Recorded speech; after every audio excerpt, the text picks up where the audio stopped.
Welcome to Brother Owl's Garden. I'm Brian, and I honor your presence here today. There is a fairly well-known Zen koan, which states, "What was your original face before you were born?" Or it might be asked, "What did your face look like before you were born?" And as is the case with Zen koans, they are not actually questions. They are agents intended to trigger within you a realization, a Zen moment, if you will. And the question, what did you look like before you were born? Well, there's another way to think about that. If you think of it within the terms of reincarnation or transmigration, I personally do not really agree with the Buddhist teaching or explanation or doctrine of reincarnation literally as it is stated and taught. We probably all have a different stance on whether reincarnation, as a general term, whether it's real or true or only true for people of some religions and not true for people of others, etc., etc., etc.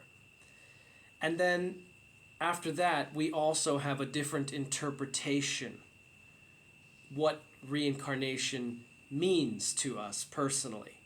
So understanding that there's a lot of subjectivity to that, to the matter of belief in reincarnation and transmigration, or and also the interpretation of what exactly that means.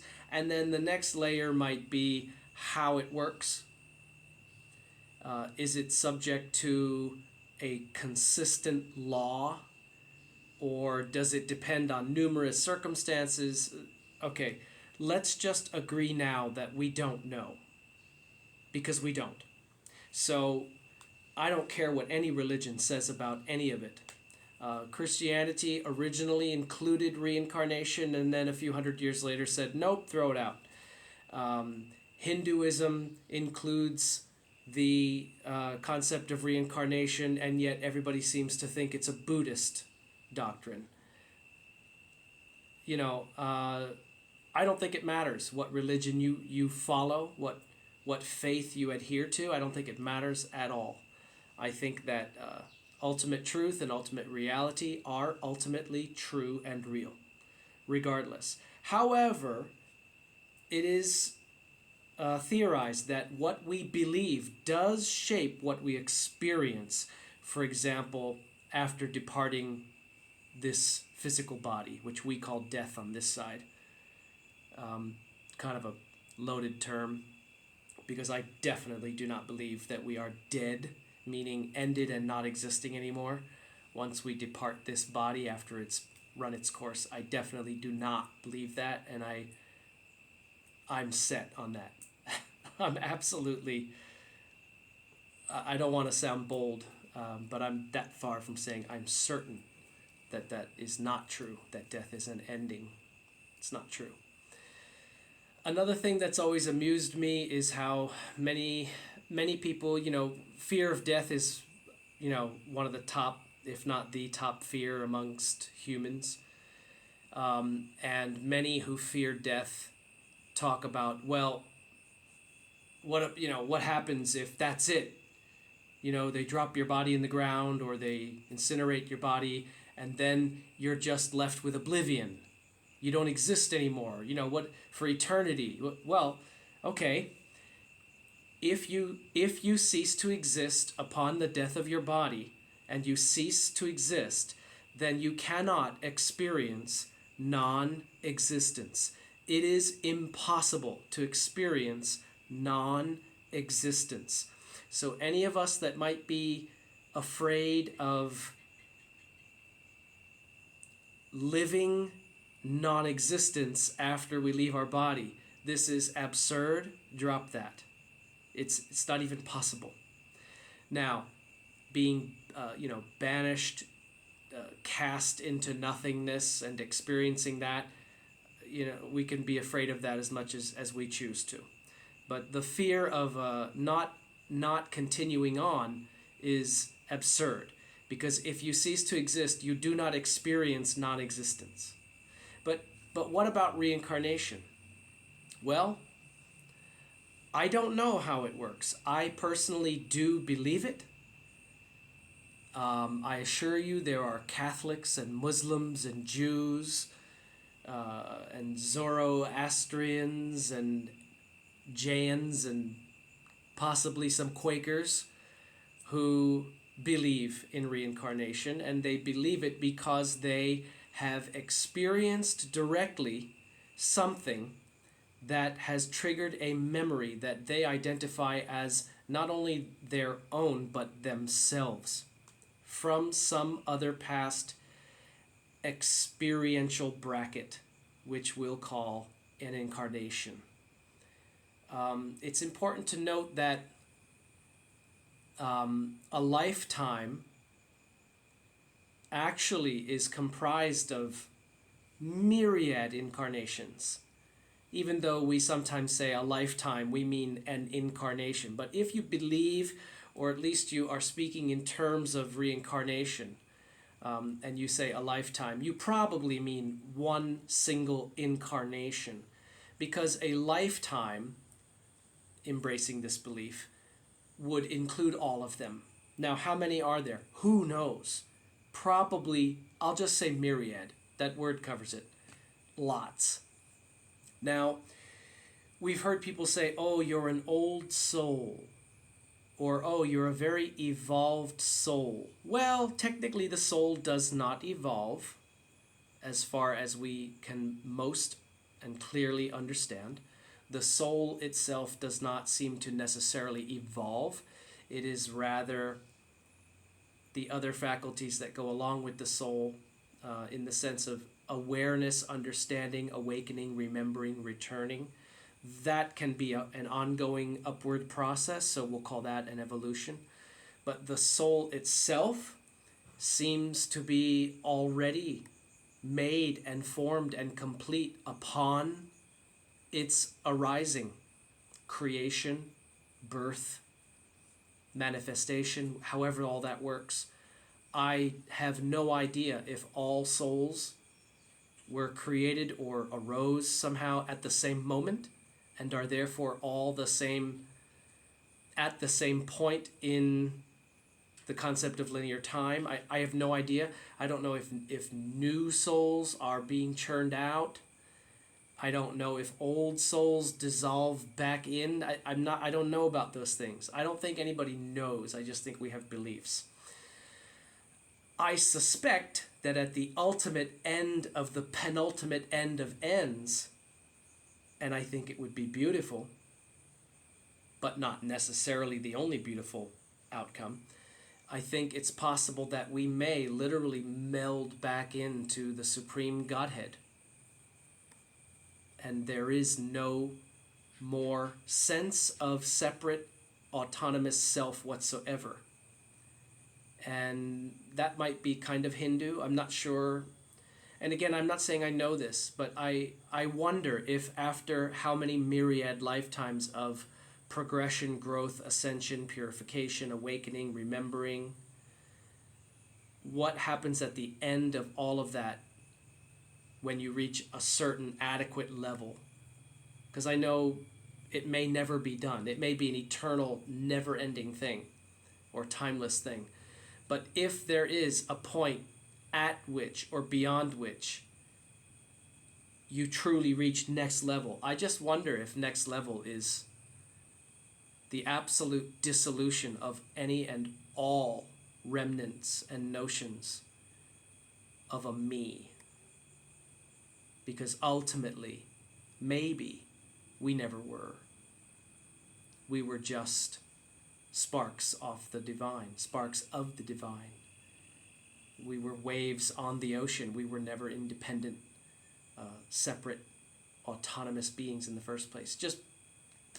just something I don't know, but that I often wonder about, and I would love to resolve at some point. Now, I have been told by a handful, I'm going to say two or three actually, two or three extremely attuned and very clear and sensitive seers of souls. I have been told by one that I lived here in this very area that I live in Thailand. I lived here hundreds of years ago. It seems to be approximately 700 to 800 years ago as far as the timeline. Most likely I was some sort of an agriculture farmer, something, maybe a monk, maybe both, not sure.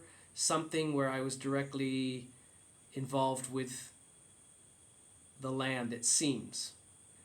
And one time I received a beautiful outfit of the local northern Thai garb from a dear friend of mine, and I wore it for a picture. You know, we each dressed up in that. You know, she gave it to me as a very nice present, and I showed it to a friend who lives in another country, and she was dumbfounded, speechless. She said, I can't even tell you.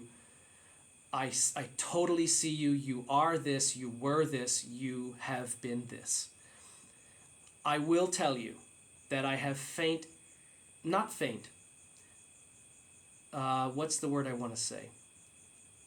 Unclarified. They're not clear, but they are strong and continuous impulses that I had been here before. And a lot of the things that I have pursued and done here would indicate that that is true. I also had an older Thai rishi, who told me the same thing. Of course, he has no connection to my friend back in the U.S. that I mentioned anyway. No, they've never met at all. And he said the same thing. It just rolled off his tongue. He said, there's absolutely no question whatsoever that you have lived here before. Of course you have. Not even a question. And so I don't really remember it, but its impact, its impression in my psyche and my soul and my being clearly resonate to a point that they still needed to be expressed, revisited. I won't say relived. Revisited and re-expressed, almost as if you wrote your name on the wall. You know, I was here, and it's 800 years ago, and then you came back to that spot. I was here again, and I don't feel ego with it at all. There could be some ego element to it, but I don't feel that it's about ego whatsoever.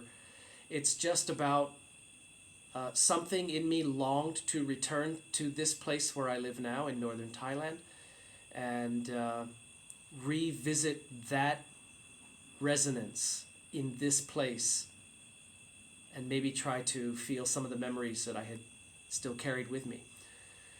I also feel that has run its course now, but I remain here for the time being. And another incident I had, Brother Bob, longtime friend of how many years? I don't even know anymore. Too many years. He told me one time, I was telling him about a trip that I took to Spain, where I went to reconnect with our family lineage, which happened instantaneously. It was great. 4 generations of separation, disconnectedness, in one attempt, completely reconnected. So anyway, I told him, I remember what I said to him. I said, yeah, I don't really speak Spanish well at all, but within a week I was speaking Spanish pretty well. And for the words that I couldn't, for the words that were beyond my knowledge of vocabulary and everything, I was able to just take a guess at what it was, and I was right almost every time. And I just said it was like I was reclaiming this language. And he said, well, of course you were. You've lived there 11 times. You've had 11 lifetimes in Spain. I said, I don't know what you're talking about. He goes, well, I see them all. When you said that, I saw them all. You've had 11. I personally only vaguely suspect, well, I should say two now. Two. One that I was helped and led to remember, but I hadn't before that exercise that someone did with me. And then another that I just vaguely suspected seems like it must have happened, but I can't really say it's a strong memory. But he said, no, you've had 11. So of course that's, you're just reaccessing all of that knowledge that you had accumulated from 11 lifetimes there. I didn't remember any of them. And he said, well, we don't remember the average, typical, normal lifetimes. They don't have enough of an impact on our soul to be carried over the river of forgetfulness, the Buddhist mind stream, whatever, washes it and wipes it from us so that we can come and live another lifetime as this experiencer. He said, unless there is extreme trauma or pain or bliss, something that would really have a big impact, either end of the spectrum, usually it seems trauma and pain are more impressed upon the soul, but also bliss. Without them, your life is easily forgotten. It doesn't really matter that much after. And I want to make that point now, too, that don't get obsessed with trying to remember past lives. I mean, of course, it's a curiosity. I'm curious. I did a QHHT hypnotherapy session a few years ago. I was drooling to get to the part where we do past life regression, remembering past lives. You won't believe this. The session was over 8 hours long. It seemed to the instructor and me to be about 2 hours. We couldn't, it was mind-boggling when we looked at the watches. It was like a UFO abduction where they think they were missing for 20 minutes and they were gone for a week. Time was completely detached. We had absolutely no concept of time whatsoever. She was used to this because she knows that happens when you get into soul, because soul is timeless. But I hadn't experienced it before, and I was shocked. But anyway, we tried at the last bit of the session for like the last hour, we tried to enter into a past life regression, and it was not going to happen. I was so disappointed, and I had to say to her, I'm telling you, you're doing nothing wrong, and I'm doing nothing wrong, but this is completely blocked off to me, and it's very clear. I'm not going where you're leading me. I want so much to go there. I'm so curious, but there is a definite no.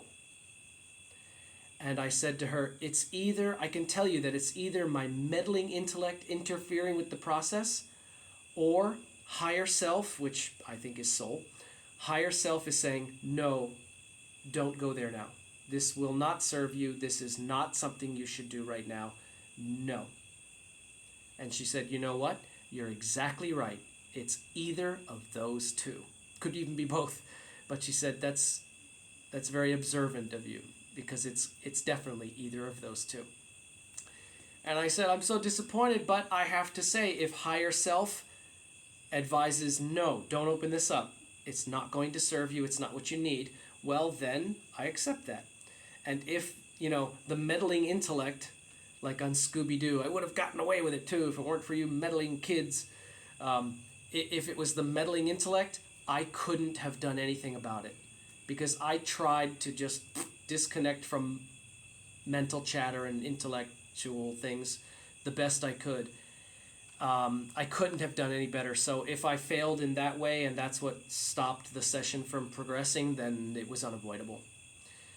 But my point that I want to make to you is, don't get too hung up on, I need to remember all of my past lives. I need to know who I was. Well, you were you, in a different body, in a different place, learning different lessons that you needed at that point in your lifetime of myriad incarnations. This is my personal belief. If you reject it, fine. That you have every right to believe whatever you want.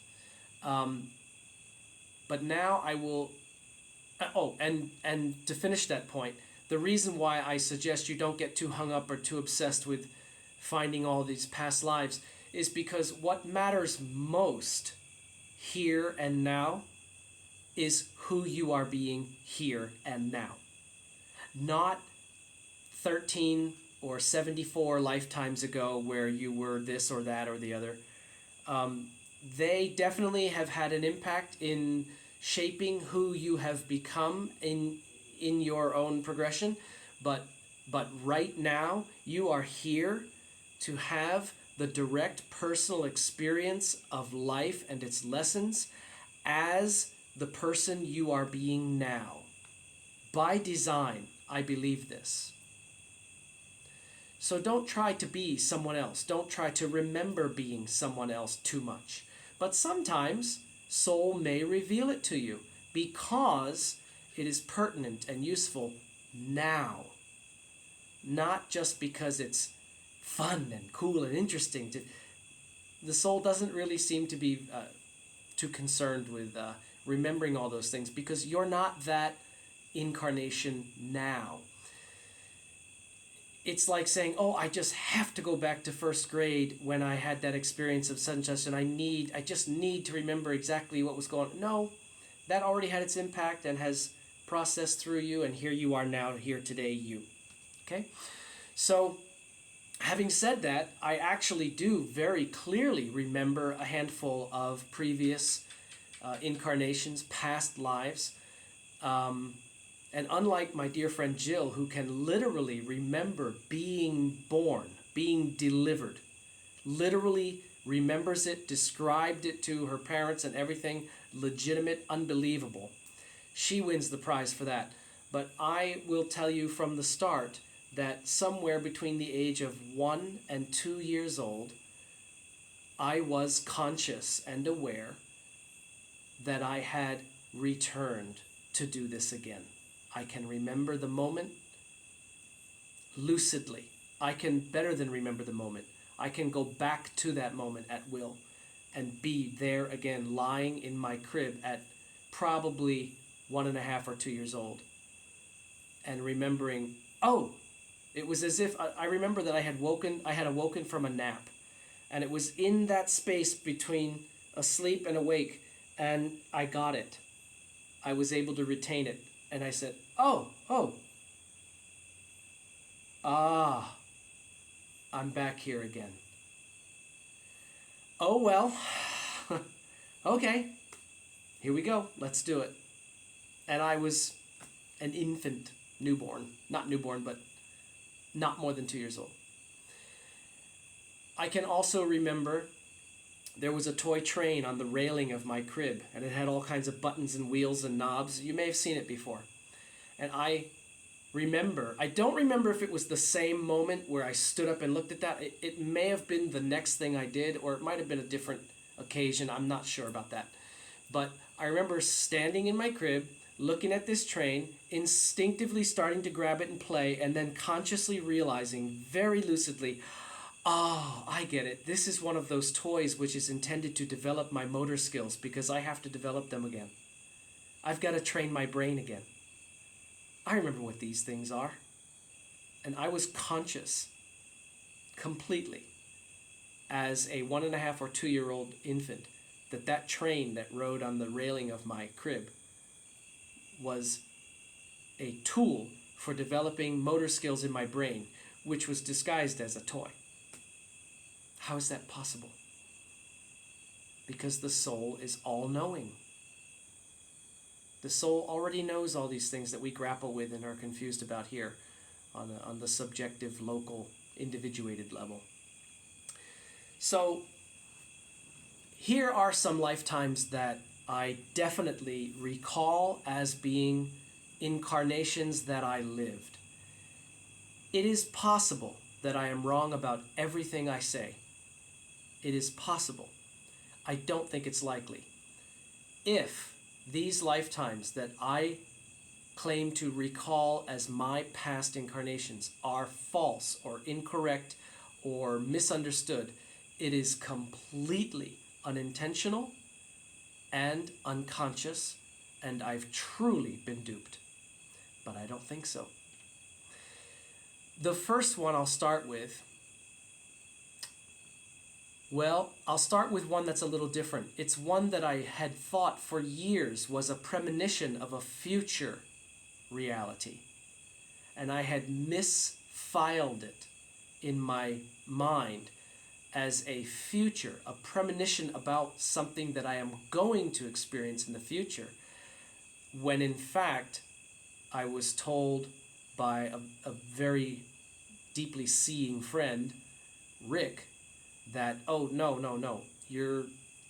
that is a past life memory. What you did is you put it in the wrong tense in your memory. You filed it under future, but it's past. It already happened and you're remembering it. It's not a premonition of something to come. And that was that I was the abbot of a Tibetan Buddhist monastery in the foothills of the Himalayas. I know that sounds so generic. I have no idea who I was, what my name was. I don't claim that I was anyone of any renown or import at all. I frown. Those kind of memories of past lives where everybody was a famous celebrity or well-known, I dismiss those immediately. I don't even want to hear it. No, you weren't. I know somebody was, but no, you weren't. So anybody that's, oh, I was Cleopatra, I was King Solomon, okay, no, you weren't. I know it's possible that you were, but you weren't. So I'm not trying to get all flowery and, over the top in that memory. The point that I'm making in here is two things. One, I had misfiled it as a future premonition when in fact it was a memory of a past life. And number two, not that I was anybody of renown, that wasn't the point. I felt incredibly loved by the community of novice monks that was around me. And the vision that I have of this life is that I had been gone for, it seems like 3 months, 3.5 months. I just have that sense of time. I had been gone for a few months, and this was before there would have been any form of communication saying, okay, I'm finished with the business at that monastery and I'm coming back. I had been gone pretty far. It took weeks to get wherever I was going and back. So what I remember is it was in the evening, a little bit late. It might have been like 7:45 or 8 p.m. And there were all the monks, most of them younger, the novice monks, and they were in the great hall where, and there was the Buddha at the other end, and they were reciting sutras. They were chanting. And nobody was expecting me at that moment, but I came through the doors and stepped in, like immediately smiling. It's good to see everybody. I'm glad to be back home. And without one word, nobody spoke a word. The chanting continued, but the monks looked up and smiled. Hey, he's back. And I felt loved, and I felt belonging. I felt important to them. Not that I am important, but that I was important to them. And I was beloved in that community. And that's the moment I remember. Opening the two front doors, stepping in, two rows of monks sitting down with the little wooden table with the sutra, the book of sutras on it, chanting. And as I walk in, they all look, and hey, the kind of the way your pets greet you when you come home and you've been away a while. I don't mean to make them like they were, you know what I mean. I that feeling of coming home and being loved and wanted. And it was, I don't know what country it was. It must have been, I'm going to say it was either Nepal, Bhutan, Tibet, or India. But I don't really know. But they were definitely Buddhist, and they were definitely Mahayana Buddhist, and they were definitely Tibetan. I'm sorry, not Mahayana, but Vajrayana, and they were wearing the burgundy, and it was definitely Tibetan Buddhism for sure. It wasn't in Sri Lanka or Thailand or anywhere else. It was definitely there. Okay. The next one I remember incredibly vividly. And all of the rest of them that I'll tell you about were correctly remembered as past lives. I did not ever think that that was something going to happen. It was definitely a memory of what I had lived. I was a 12-year-old orphaned slave in Egypt. My parents had been killed. And I was chained with several other people, I believe it's 8, on this huge, would you call it a grist mill? A huge stone with big fence posts, poles like coming out of it. They were like that thick, and they were probably 8 feet long, and like spokes. And we were chained at the feet or the waist, or maybe both, but I'm sure the waist. We were chained. We couldn't run away, and our job was to just push this giant, grinding wheel to grind grain. And you would think that I would have been absolutely destitute and miserable and suffering and agony and all that as an orphaned 12-year-old kid whose parents were killed, and he is now a slave and he's chained to this grist mill. I was in absolute bliss. The reason why I remember that incarnation is because I reached bliss in that state. And the reason why I reached bliss in that state is because I realized I am about to die. I'm free. I'm already free. I'm already in paradise. I'm already there. It's just a matter of when my body kicks out, which is going to be tonight. Something like that. I knew that I was tapped. You're next. You're gone. So I couldn't wait to get to heaven, to be reunited with my loving parents, and to be in the light of God, the presence of God, and all that, whatever all that is. I knew I come from there, and I knew that I came from there, and I knew that I was about to go back to there, and nothing else mattered. Even that I was an enslaved orphan whose parents were murdered. Didn't matter. Nothing earthly mattered. I'm going home. And it was bliss, and that's why I remember that lifetime. By the way, I have remembered these lifetimes that I'm telling you since single-digit childhood, all of them, except for the one that I misremembered about being the abbot of the monastery. That came a little later in life, I would say late teens, early 20s. I was a very poor farmer in a very dry land of either Mexico or Spain, not sure. And this is the lifetime that I was helped to remember. It was facilitated by a dear friend of mine named Jackie, and she led me through that, and I was able, with her guidance, to do that past life regression and remember that lifetime as a very poor, struggling farmer whose wife had left him, whose children had basically disappeared from his life, and I felt like an absolute failure. I had lost my wife because I wasn't good enough. I didn't love her enough. I couldn't give her enough. My children didn't care about me or think about me. I was not part of their lives. I was a forgotten, dying, lonely old man on a very dusty, dead, old, dry ranch type, trying to grow crops, and they would die because it was too dry, things like that. Very poor soil. Everything was impoverished and inadequate and failure. And I think that's why I remember that life.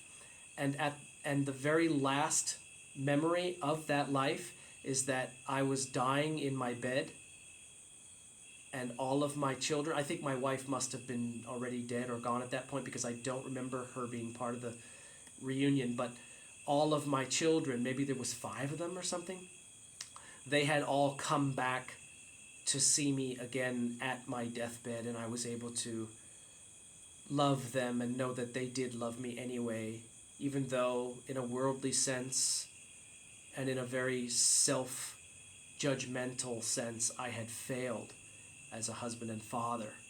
So that was very painful and a very deep impact in my psyche that lifetime. But it did end with forgiveness and love. Maybe more from others than myself in that lifetime. Another lifetime that I remember very, very vividly is that I was 17 years old and I was a Confederate soldier in Virginia in the American Civil War. I fought for the Confederacy. I remember wearing the gray uniform. I remember being young and 17. I was a little bit skittish about, am I too young to be doing this? Or can I? Or do I need to man up and, And I was with my brother, Steve, who is my brother in this lifetime as well. I remember the feeling of looking up to him as my older brother in that past life memory. And he told me that when I was a little 3 or 4 year old kid, that I used to look for him anytime I felt scared or threatened, and I called him Dio. And I would look to him for refuge and safety and protection as his little brother in this lifetime. And he was clearly beside me. We were fighting in a trench for the Confederacy, and I popped up out of the trench to take a shot and caught a bullet right in the forehead. And the force of it knocked me backwards. I did not die instantaneously, but I died in a moment.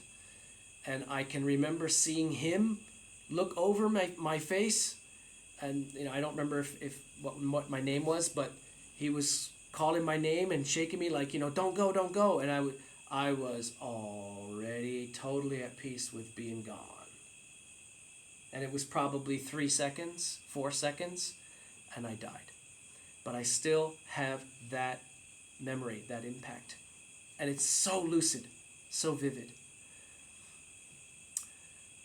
Another one came to me. This is I would say this is the most recent one in my life. Came to me only about within a year ago. So this one is an exception also. I did not remember this at all as a kid. But it came to me through some meditations that I did and some, let's say, shadow work that I did that pulled up some pieces that 2 different people who I confide in and trust and admire very much, who are very spiritually attuned and all of that, and also who didn't know each other, I shared with, actually I should say 3 people, 3 in all, different aspects of this thing that I was going through and how each of them played a part in my going through it. And at the end, I was able to see what it was that was beneath all that was happening. If this is not too vague, I hope. So the bottom line is I was assisted incrementally and unintentionally in remembering, with the help of 3 other deeply spiritual friends, that I talked about the situation I was working on, not anything about a past life per se. And it all came up and came out. I was a middle-aged man in Syria, and I was outcast, quite bitterly outcast, thrown out from the village, the community, the society that I had been a part in. I was a pariah. I was an outcast to them. And I felt extremely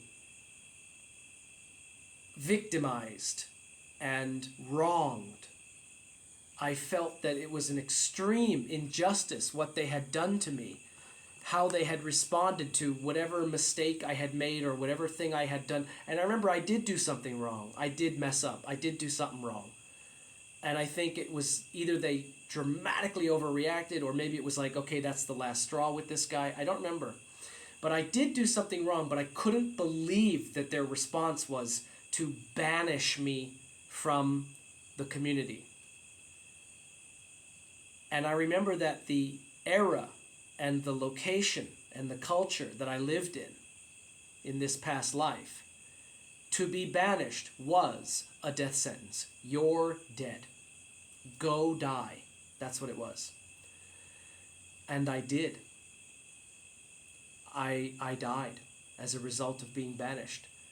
And in one of the meditations I did, I literally saw my grave and the remains of my skeleton in the grave, which might be what it looks like now, or maybe it was found and excavated, or, I don't know, but I saw what it looks like where my body had lain or lies now. I'm not sure about time with that. I just saw the image. And I felt, you want to talk about abandonment? My God. That life was the experience of abandonment. Each of these lives is offering a different set of lessons that I needed at that time, for whatever reason. We are here to return to our being as divine love, to learn all there is about being divine love from all possible angles, positions, arrangements, and interactions, including the negative, awful, painful ones, not just the happy, easy ones. And the negative, awful, painful ones are guaranteed the ones that teach us the most, not the easy, fluffy, happy ones.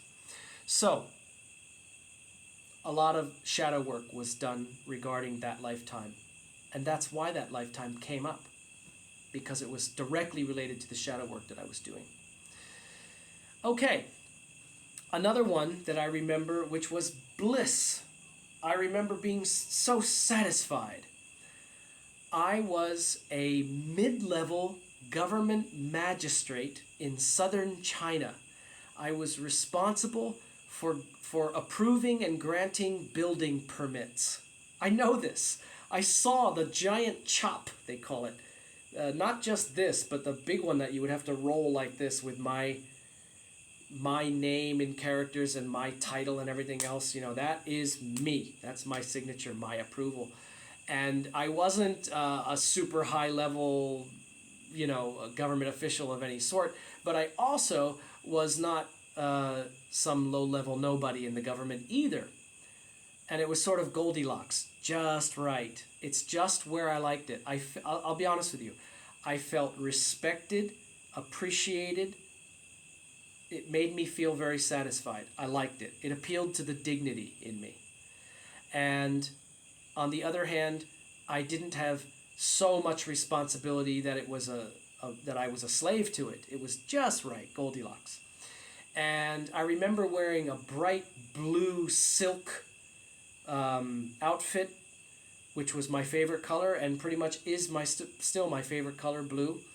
And I felt very, very good about what I had attained in life. I felt to be in my mid to late 50s in this particular vision.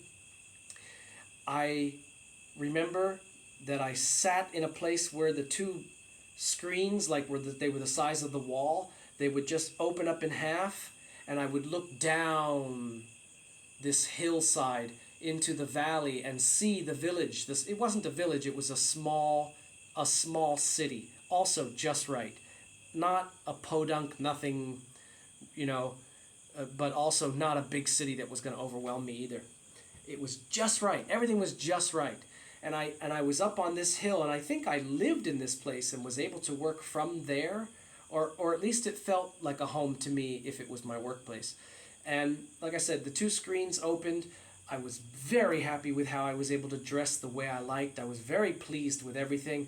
I was very pleased with my position, my life, everything. I remember having a few wives. That probably was an enjoyable thing in that lifetime too. I don't know how many, 3 or 4, something like that. But within the context of that era and that incarnation and that life and that culture at that time, everything was very satisfying. And I was very happy with that life. And I can still feel it, that I am still resonating happiness and satisfaction, deep satisfaction from that particular lifetime. I can still feel it.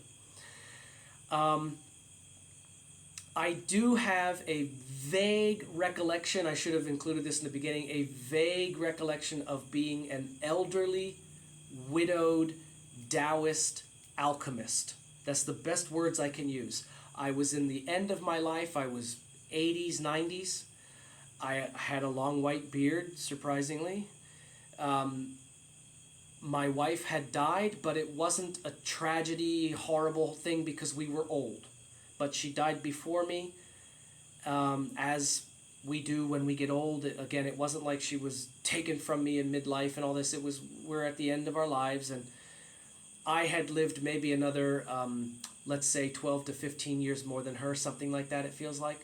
And I can remember as a teenager, anytime I went down in the basement of our home, which I ended up making my bedroom at one point, mostly for this kind of reason, I felt like I was back in my alchemy lab, my wizard's lair.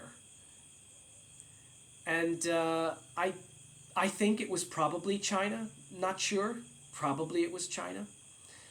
But I remember being almost like reborn in that last flicker of my life as a very playful, naughty, mischievous, happy little boy again, in the body of an 80s, 90s-year-old widowed Taoist alchemist. And there's still echoes of that seem to be still part of me. I also, I am sure that I was a monk, probably a Buddhist monk, in China, and I met a wonderful Zen monk in Vietnam who I felt a very powerful connection with immediately upon meeting him. I even felt led to go to meet him, and I didn't even know he was there. I was led through gates, which I couldn't read, but that I knew instinctively said, keep out, authorized personnel only, or something like that in Vietnamese. I can't read any of that. I knew it said it, and I knew you're clear. You're okay. And I walked past other Zen monks who didn't resist or send any energy of, hey, what are you doing? Not at all. I was clear. I knew I was clear. And I walked all the way up to the recitation hall, and there he came, boom, out of the doorway, and eyes to eyes met. Hello, old friend. It was just like that. He is the monk that I had that great joke with. He sat down and talked with me, and he said, Brian, everything is impermanent. And I paused for a moment, and I said, do you think it'll always be that way? So he was that monk. He said to me, I stayed at that monastery for a week or so, and he said to me, Brian, there is so much that I could tell you, but it's not right for me to tell you, and I can't tell you all now, and I can't tell you all up front at once. You couldn't handle it, it's too much. But I will tell you this. You and I were both monks in a monastery in China. I presume he meant a Buddhist one. Otherwise, it was a Taoist one. But I'm pretty sure it was Buddhist. He said, you and I were best friends in a monastery in China. I realized enlightenment.